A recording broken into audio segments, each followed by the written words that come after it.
सबसे मजे की बात, बीजेपी के जो नेताओं हैं इनमें 52 नेताओं के ऊपर सीरियस क्राइम है अगेंस्ट वुमेन। कुलदीप सेंगर जी तो एक छोटी सी मसला है। मेरे देश के प्यारे नागरिकों, आप इस बात को गौर से सुनिएगा। 52 लोगों के ऊपर सीरियस केसेस हैं बीजेपी के जो वर्तमान में एमएलए और एमपीज हैं वुमेन के अगेंस्ट, और हम नारी सशक्तिकरण की बातें करते हैं। चलिए कोई बात नहीं, अब बात करते हैं हमारे देश के एक और व्यवस्था के ऊपर जो कि अर्थव्यवस्था। आज हमारी इकोनॉमी कहां जा रही है? आपके मैनिफेस्टो में इकोनॉमी नहीं था क्या? क्या बीजेपी के मैनिफेस्टो में इकोनॉमी नहीं थी? लोग कहते हैं कि मैं कांग्रेस के ऊपर सवाल क्यों नहीं करता। बिल्कुल करता हूं, बिल्कुल करता हूं। आप मुझे एक बात बताएं, फिलहाल आप गवर्नेंस में हैं तो बातें तो आपसे ही करूंगा, प्रश्न तो आपसे ही पूछे जाएंगे। जज्बात आपसे, जज्बाती होकर हमने आपको वोट दिया था। मैं एक जज्बाती हूं और हर भारतीय जज्बाती होता है।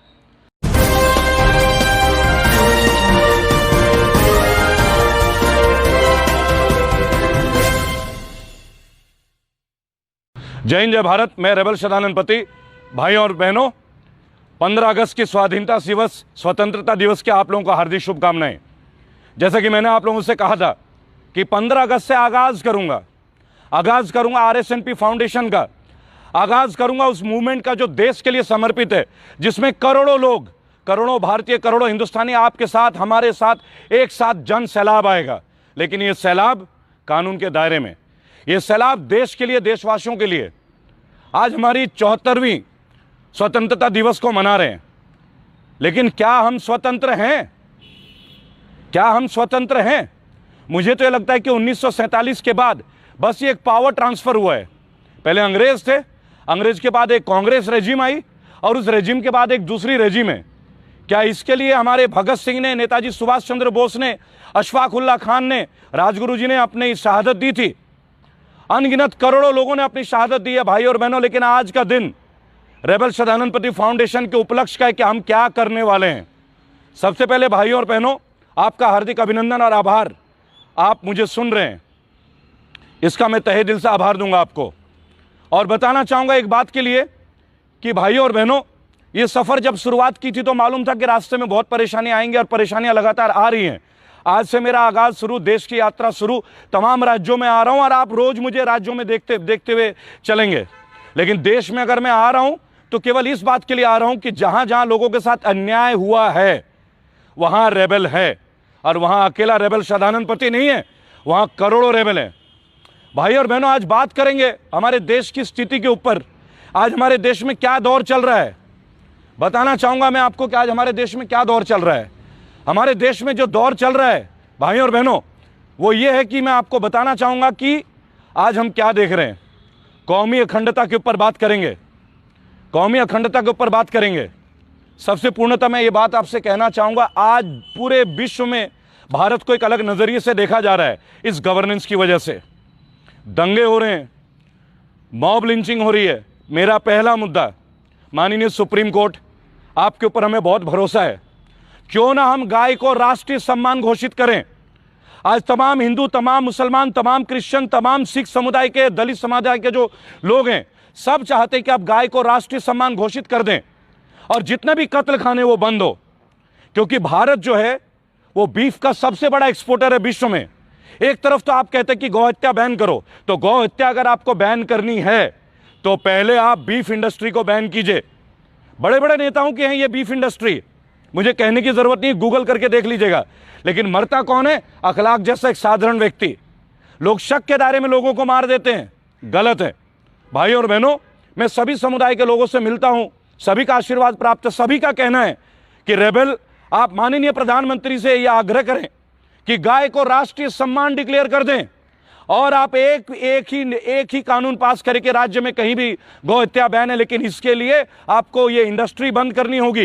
इंडिया जो सबसे बड़ा बीफ एक्सपोर्टर है, पहले इसे बंद कीजिए, ताकि गाय की वजह से, हमारे गौ माता की वजह से, एक बात है मैं आपसे कहना चाहूंगा, किसी इंसान की हत्या ना हो। हम मानव धर्म को लेकर चलेंगे। मैं किसी धर्म को प्रतीक नहीं मानता, मैं अपने राष्ट्रीयता के ऊपर गर्व महसूस करता हूं। मैं एक भारतीय हूं, भारतीय की तरह जीवित हूं और भारतीय की तरह इस शरीर को त्यागूंगा। भाई और बहनों, आज एक बहुत बड़ा मुद्दा है बीजेपी गवर्नेंस के ऊपर। मैं एक बात कहना चाहूंगा, हम बागी क्यों हुए? माननीय मोदी जी, आपको हमने मौका दिया लगातार 2 बार, आप हमें निराश कर रहे हैं। सिवाय जुमले के कुछ भी नहीं बचा। आज देश हाशिए पे, लोगों पे नौकरी नहीं है, लोग अपने रोजगार के लिए भटक रहे हैं। लेकिन मैं आपसे एक बात कहना चाहूंगा कि आप रोजगार के मुद्दों को लेके अच्छी चीजें मैं आपको बताना चाहूंगा, आप बाकी सारे मुद्दों में आ रहे हैं, आप अपने पॉलिटिकल मैनिफेस्टो को देख रहे हैं, लेकिन क्या आप इस मुद्दे को गौर कर रहे हैं कि देश का युवा सड़कों में क्राइम करता हुआ आ रहा है? क्यों कर रहा है? एमबीए बीटेक वाले लड़के 20-20 लाख रुपए खर्च करते हैं और फिर 10 से 15 हजार की नौकरी के लिए संघर्ष कर रहे हैं। कहां है आपका एम्प्लॉयमेंट एक्सचेंज?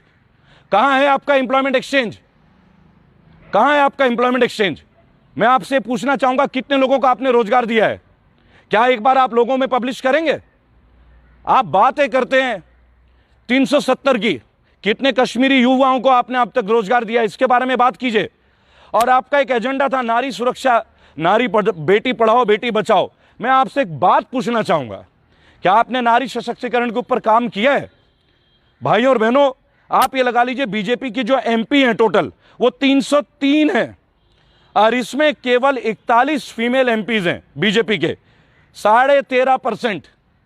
आप नारी सशक्तिकरण की बात करते हैं और आपकी स्वयं की पार्टी में 13.5% सांसद है महिलाओं में। क्या ये उचित है? क्या आप ये हमारी नारी शक्ति के लिए सम्मान कर रहे हैं? अब एमएलएज की बात करें तो आप सोचिए 9% है, महिलाओं की बात कर रहा हूं मैं, और ये एडीआर की रिपोर्ट है। और सबसे मजे की बात, बीजेपी के जो नेताओं हैं इनमें 52 नेताओं के ऊपर सीरियस क्राइम है अगेंस्ट वुमेन। कुलदीप सेंगर जी तो एक छोटी सी मसला है।